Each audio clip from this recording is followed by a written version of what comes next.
I reluctantly trudged up the steps of my father's home and hated every freaking second of it.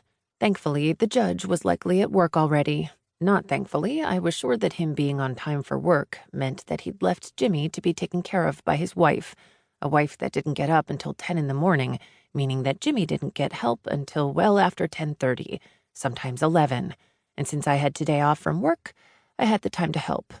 My brother was also helped into bed around 9 every night by my father, so I knew without a doubt that he was more than ready to be out of bed by 7 every morning, if not earlier. Walking through the door without announcing myself, I headed straight up to Jimmy's room without stopping to let my stepmother know that I was there. Then again, it was quite a bit out of my way. She was so far on the opposite side of the house that it might as well be not in the house at all.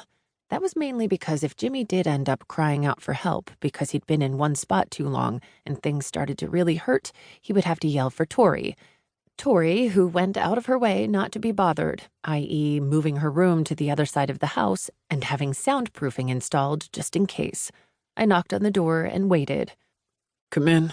Jimmy's deep, husky voice drawled from the other side.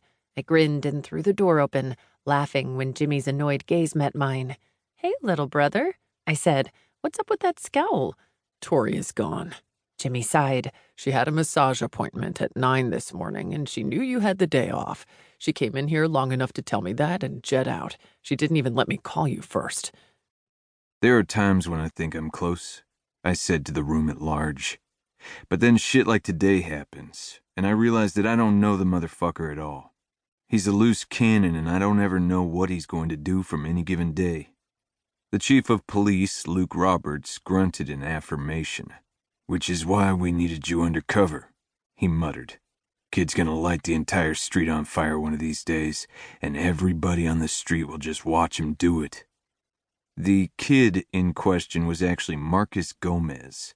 He was a 31-year-old wannabe gangster that had some mental health issues, which was proved today when the motherfucker saw a guy in a wheelchair talking to one of his girls, asking her if she wanted to go inside and cool off because she looked ready to pass out.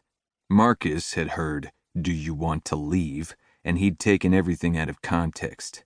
He'd then proceeded to beat the shit out of the man in front of half a dozen businesses, and not one of them had come out to investigate. Me, being the only one that had talked enough sense into the moron to get him to stop before he'd killed the guy. I'd done that by telling Marcus point blank that the man was the son of a judge that had a lot of clout and could easily take him down.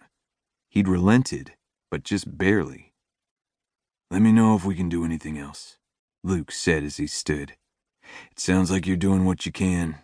If that changes, give me a heads up."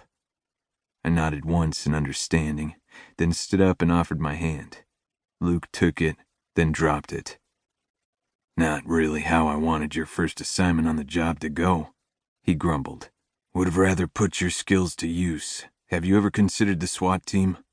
To keep listening to this audiobook, I've left you a link in the description so you can do it, at no cost thanks to Audible's 30-day free trial.